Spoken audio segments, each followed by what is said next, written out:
Hamas اسرائیل جنگ میں غزہ پر اسرائیلی جارحیت نہ رکنے پر سعودی عرب نے دبنگ اعلان کر دیا۔ سعودی وزارت خارجہ نے امریکہ کو دو ٹوک الفاظ میں بتا دیا کہ اسرائیل سے اس وقت تک کوئی سفارتی تعلقات نہیں ہوں گے جب تک مشرقی بیت المقدس کے ساتھ 1967 کی سرحدوں پر ایک آزادانہ فلسطینی ریاست کو تسلیم اور غزہ کی پٹی پر اسرائیلی جارحیت کو روکا نہیں جاتا۔ خبر رساں ادارے روئٹرز کے مطابق سعودی وزیر خارجہ نے یہ بیان امریکی قومی سلامتی کے ترجمان جان کربی کے ایک تبصرے کے رد عمل میں دیا، جس میں انہوں نے کہا تھا کہ بائیڈن انتظامیہ کو مثبت اشارے ملے ہیں کہ سعودی عرب اور اسرائیل تعلقات معمول پر لانے کے لیے بات چیت جاری رکھنے کے لیے تیار ہیں۔ سعودی وزارت خارجہ نے کہا ہے کہ یہ بیان جان کربی سے منسوب تبصروں کی روشنی میں فلسطین کے مسئلے پر واشنگٹن کے سامنے اپنے دو ٹوک موقف کی تصدیق کے لیے جاری کیا ہے۔ روئٹرز کے مطابق اسرائیل اور سعودی عرب کے تعلقات کو باضابطہ بنانے پر بحث اس وقت شروع ہوئی جب ریاض کے خلیجی ہمسایہ ممالک متحدہ عرب امارات اور بحرین نے 2020 میں اسرائیل کے ساتھ تعلقات قائم کر لیے تھے۔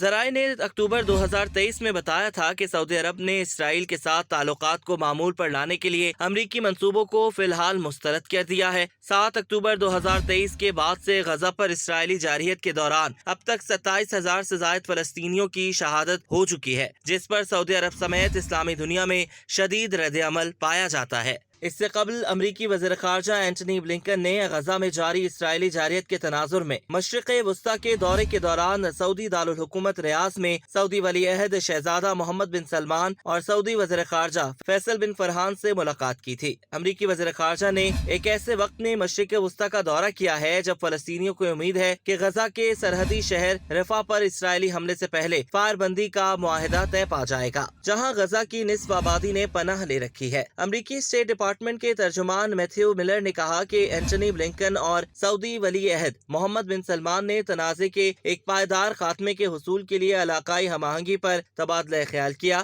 بیان میں مزید کہا گیا کہ امریکی وزیر خارجہ نے سعودی قیادت کے ساتھ غزہ میں انسانی ضروریات کو پورا کرنے اور تنازع کے مزید پھیلاؤ کو روکنے کی اہمیت پر زور دیا۔ دوسری جانب حماس کے ایک سینئر عہدیدار نے کہا کہ غزہ پر 4 ماہ سے جاری اسرائیلی جارحیت روکنے کے لیے سیز فائر کے معاہدے پر ابھی تک حتمی سمجھوتا نہیں ہوا۔ لبنان میں موجود حماس کے اعلیٰ عہدیدار اسامہ حمدان نے کہا کہ حماس رہنما اسرائیل، قطر، مصر اور امریکہ کے اعلیٰ حکام کی جانب سے تیار کردہ مجوزہ فریم ورک کا جائزہ لے رہے ہیں۔ ان کے مطابق حماس کو اپنے موقف کا اعلان کرنے کے لیے مزید وقت درکار ہے۔ اسامہ حمدان نے کہا کہ ان کی تحریک بارہا کہہ چکی ہے کہ وہ اپنے فلسطینی عوام کے خلاف جاری اس وحشیانہ جارحیت کو ختم کرنے کے لیے کسی بھی اقدام پر بات چیت کرنے کے لیے تیار ہیں۔ تاہم اسامہ حمدان نے اس بات کی تصدیق کی ہے کہ حماس کو پیرس میں ثالثوں کی جانب سے تیار کردہ سیز فائر کی تجویز مل گئی ہے۔ ان کا کہنا تھا کہ ابھی تک کوئی معاہدہ نہیں ہوا ہے اور اس منصوبے میں کچھ تفصیلات کم ہیں۔ انہوں نے مزید کہا کہ ہم جلد ہی اپنے موقف کا اعلان کریں گے، جو ہماری اس خواہش کی بنیاد پر ہوگا کہ جارحیت کو جلد از جلد ختم کیا جائے، جس کا سامنا ہمارے عوام کر رہے ہیں۔